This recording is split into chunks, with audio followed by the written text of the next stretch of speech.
आज के इस लेक्चर में सहसंबंध गुणांक कोफिशिएंट ऑफ कोरिलेशन की बात करते हैं। ये एक ऐसा संकेतांक इंडेक्स है जो दो गुणों या चरों के आपसी संबंधों की मात्रा को व्यक्त करता है।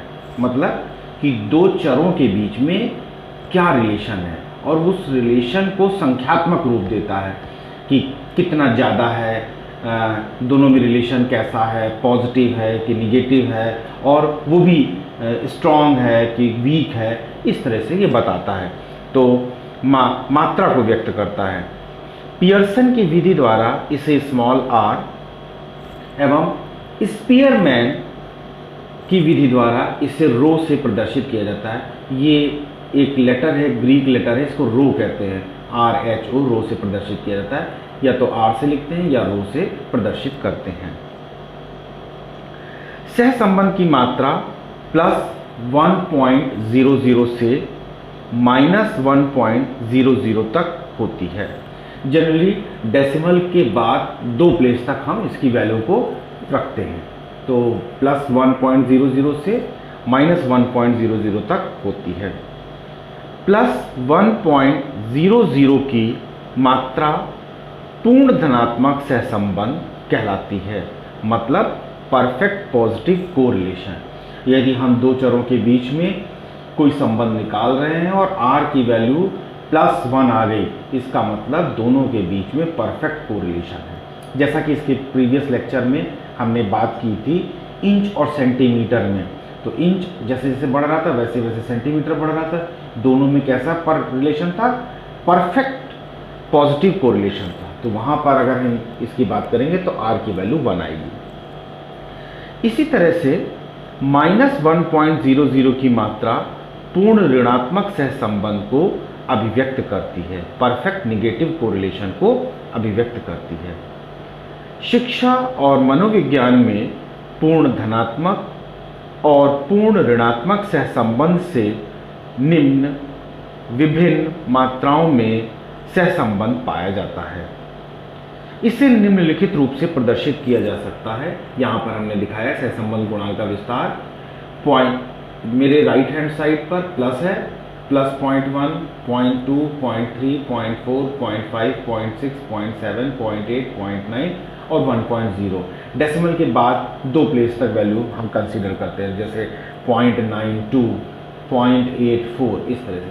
और लेफ्ट हैंड साइड में -0.1, 0.2, -0.3, -0.4, -0.5, -0.6, -0.7, -0.8, -0.9 और -1.0।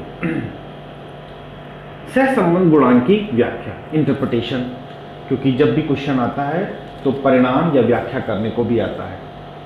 सहसंबंध गुणांक की व्याख्या इसकी उपलब्ध मात्रा एवं साथ लगे चिन्ह के आधार पर की जाती है।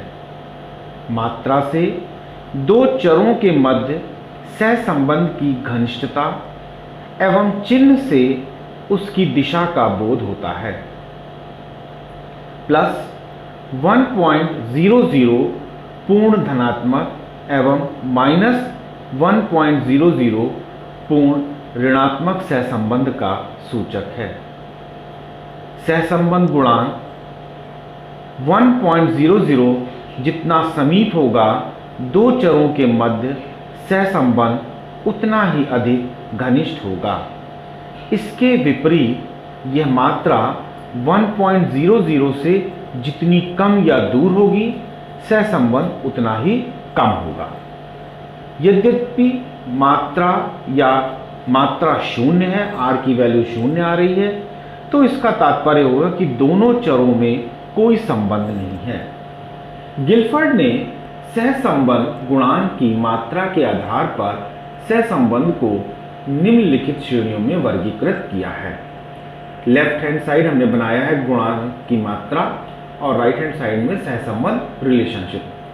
अगर वैल्यू 0.00 से ±0.20 तक है, चाहे +0.20 हो चाहे -0.20 हो, तो नगण्य सहसंबंध होता है। लगभग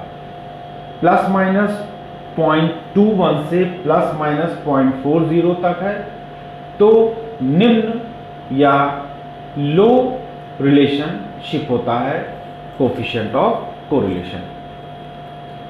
प्लस 0.41 से प्लस 0.06 तक है प्लस माइनस, तो सामान्य या मॉडरेट होता है सहसंबंध दोनों के बीच में। अगर आर की वैल्यू या रो की वैल्यू प्लस माइनस 0.61 से प्लस माइनस 0.80 तक आ रही है तो उच्च सहसंबंध होता है। अगर प्लस है तो उच्च धनात्मक सहसंबंध और माइनस है तो उच्च ऋणात्मक सहसंबंध दोनों चर राशियों के बीच में बनेगा, प्राप्त होगा। प्लस माइनस 0.81 से प्लस माइनस 0.99 तक है तो अति उच्च धनात्मक सहसंबंध होगा या अति उच्च ऋणात्मक सहसंबंध होगा, very high coefficient of correlation होगा। यदि वैल्यू कोफिशिएंट की प्लस माइनस 1.00 आ रही है तो हम पहले भी बता चुके हैं कि ये पूर्ण सहसंबंध होता है, परफेक्ट कोरिलेशन होता है। प्लस है तो परफेक्ट पॉजिटिव कोरिलेशन है और माइनस है तो परफेक्ट निगेटिव कोरिलेशन है। सहसंबंध गुणांक का महत्व। अब इसके गुणांक का महत्व क्या है, कुछ पॉइंट्स हैं, धीरे धीरे मैं बोलता हूं, सुन लीजिए। शिक्षा और मनोविज्ञान की विभिन्न समस्याओं के अध्ययन में सहसंबंध गुणांक बहुत महत्वपूर्ण है। इसके कुछ महत्व जो है वो निम्नलिखित हैं। पहला है, सहसंबंध गुणांक के द्वारा बालकों के विषय में पूर्ण या पूर्व अनुमान किया जा सकता है, अतः उनके शैक्षिक और व्यावसायिक निर्देशन में इस प्रकार से हमें सहायता मिलती है। दूसरा, सहसंबंध गुणांक के द्वारा छात्रों की विभिन्न योग्यताओं, गुणों एवं विशेषताओं का तुलनात्मक अध्ययन किया जाता है। तीसरा, तत्व विश्लेषण अर्थात फैक्टर एनालिसिस में इसकी आवश्यकता पड़ती है। नेक्स्ट पॉइंट है, परीक्षण की विश्वसनीयता ज्ञात करने के लिए सहसंबंध गुणांक की आवश्यकता होती है। इस अवस्था में यह विश्वसनीयता गुणांक कहलाता है। और लास्ट है, परीक्षण की वैधता निर्धारित करने के लिए भी सहसंबंध गुणांक का उपयोग किया जाता है तथा प्राप्त सहसंबंध गुणांक वैधता गुणांक कहलाता है। विश्वसनीयता और वैधता, ठीक है, रिलायबिलिटी और वैलिडिटी। सहसंबंध गणना की विधियां। सहसंबंध गणना करने की प्रमुख विधियां निम्नलिखित 3 हैं। श्रेणीक्रम विधि, रैंक ऑर्डर मेथड है, लाभ विधि, मेथड गेन्स है, प्रोडक्ट मोमेंट विधि ही कहलाती है। तो इसमें हम लोग डिस्कस करेंगे श्रेणीक्रम विधि के बारे में और उससे हम श्रेणीक्रम विधि से सहसंबंध गुणांक की गणना करेंगे। 2-3 उदाहरण लेके करेंगे। तो पहला पॉइंट है श्रेणीक्रम विधि द्वारा सहसंबंध गुणांक की गणना। इसको हम शुरू कर देते हैं, बताते हैं। श्रेणीक्रम विधि द्वारा सहसंबंध गुणांक की गणना करने के लिए हम इसको स्मॉल रो से या रो से प्रदर्शित करते हैं और इसके कुछ गुण और दोष भी हैं, वो भी जान लेते हैं क्या क्या हैं। पहले देख लीजिए गुण। इस विधि द्वारा सहसंबंध गुणांक की गणना सरलता से की जा सकती है। दूसरा, छोटे और विषम जातीय न्याय दर्श में इसकी गणना उपयोगी सिद्ध होती है। तीसरा मेरिट क्या है, इसमें सहसंबंध गुणांक की गणना क्रमों के आधार पर की जाती है, अतः वास्तविक अंकों की शुद्धता की कोई आवश्यकता नहीं होती है।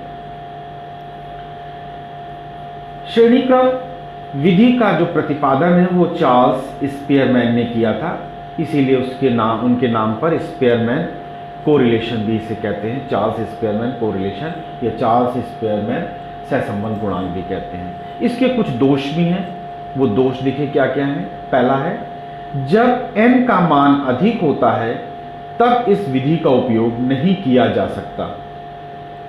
इस विधि में वास्तविक अंकों से मापन न करके उनके क्रम के आधार पर सहसंबंध ज्ञात करते हैं।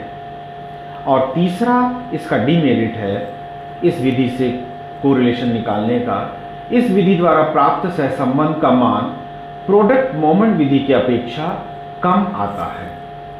अगले लेक्चर में हम लोग बात करेंगे कि इसमें कौन सा फॉर्मूला प्रयोग करते हैं और क्या कहते हैं, दो एग्जाम्पल लेके सहसंबंध निकालने की विधि, सहसंबंध किस तरह से निकाला जाता है, इसका विस्तार से वर्णन करेंगे। चैनल को सब्सक्राइब करिए और लाइक करिए। धन्यवाद।